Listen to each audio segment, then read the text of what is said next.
Salut à toi et bienvenue pour débriefer ce match encore une fois si particulier, si singulier et si désastreux en Ligue des Champions pour le Paris Saint-Germain qui s'opposait donc au RB Leipzig et qui se devait de remporter les 3 points.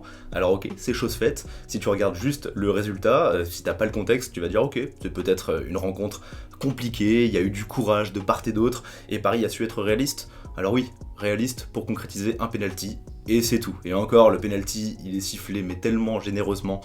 Franchement, pour une fois que l'arbitrage se retourne de notre côté, d'autant que franchement, je m'attendais à ce qu'on finisse le match à 10 entre Neymar qui ne sait pas se canaliser, même Paredes. Tu vois, je le kiffe Paredes, mais son match est désastreux. Hein. Que ce soit lui ou le milieu en général. Et encore, mention peut-être honorable à Danilo, qu'on attendait au tournant.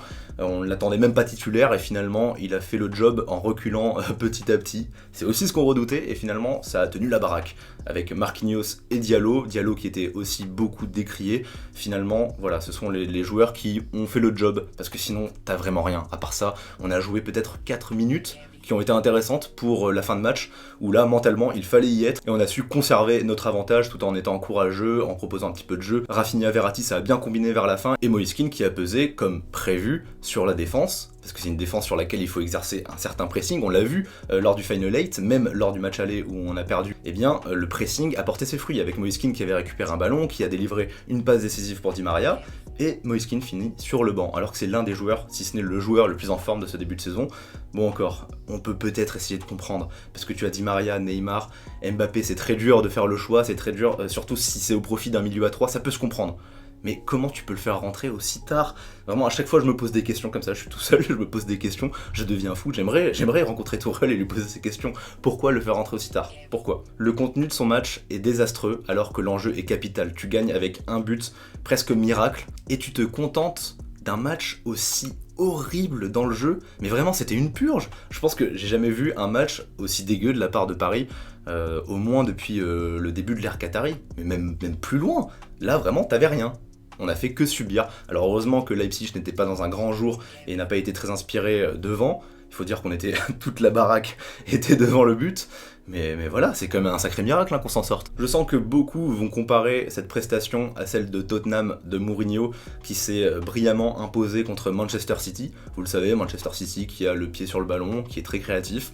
Et Tottenham qui a beaucoup défendu. Et Tottenham qui a arraché un match 2-0 en étant opportuniste et qui a concrétisé ses seules occasions. Mais alors non, vraiment, ne comparez pas. Déjà, t'as un chef d'orchestre qui est Mourinho, qui a bossé sa tactique depuis des années. Là, Tuchel, il te sort un truc sorti de son chapeau. Je suis même pas sûr que ça soit volontaire à ce point de se débarrasser du ballon. T'as un écart, mais incroyable, entre le milieu et l'attaque. Ils attendent, là, Neymar, Di Maria, Mbappé.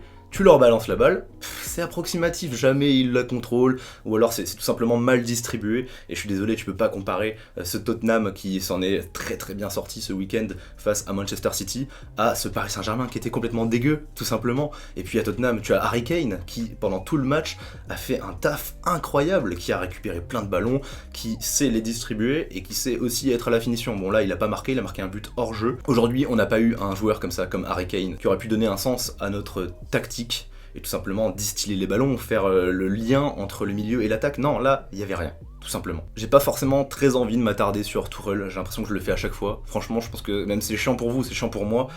Et en même temps, ça va pas. Tu vois, la situation, elle est terrible. Même si, à l'arrivée, on remporte les 3 points, on est relancé dans la Champions League. Je crois qu'à la différence de but, on est même 2e de ce classement. Voilà, on est quand même pas si mal. Les retombées auraient pu être bien plus catastrophiques en ayant eu un bon contenu, même en ayant joué comme Leipzig, en proposant du jeu, etc. On aurait pu perdre, se faire punir. Tu vois, les situations auraient pu être inversées.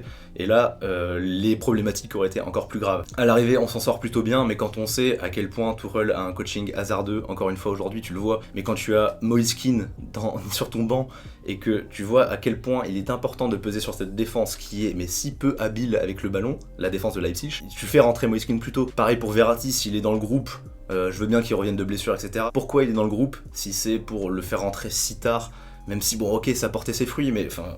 Il faut avoir les informations médicales aussi, mais Verratti, faut le faire rentrer plus tôt. Enfin bref, c'est un constat vraiment très particulier ce soir, parce que je suis à la fois soulagé, parce que ouais, on est toujours dans la course de cette Ligue des Champions, ça aurait pu être ciao ciao dès ce soir, Et finalement non, mais en même temps le contenu est si terrible. J'ai vraiment très peur de ce Manchester qui va nous accueillir la semaine prochaine dans son jardin. Et oui, il faut le rappeler, on était quand même à domicile.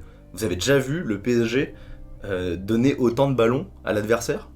C'est inconcevable, vraiment. On verra bien si on assume ou pas toutes ces conséquences. Et ça me fait bien rire aussi quand je repense à tous ceux qui me disaient ouais mais Monaco, le week-end dernier on s'en fout, c'était juste un match de préparation, Neymar et Mbappé ils ont chopé du rythme, c'est très bien.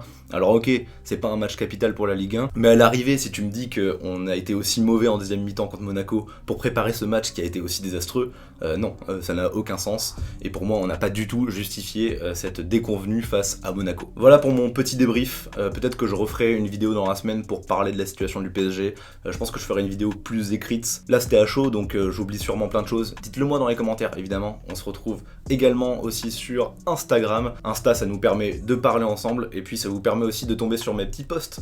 C'est comme des petits articles que j'écris presque quotidiennement quand même. Je suis beaucoup plus actif que sur YouTube. Enfin bref, si t'es fan du PSG, on se retrouve évidemment, le lien est dans la description. Oula, j'ai du mal niveau élocution pour cette fin de débrief, mais il faut dire que j'étais j'étais au bout de mes émotions pendant ce match, vraiment au moins. Il y a eu des émotions et pour une fois on n'est pas abattu à la fin, tu vois, même si le contenu est horrible, au moins on peut souffler et se dire on pourra pas faire pire. Enfin voilà, on se retrouve très bientôt, prenez soin de vous et gardez la foi. Supporters parisiens, c'est compliqué cette saison mais on va s'en sortir j'espère. Allez, ciao tout le monde.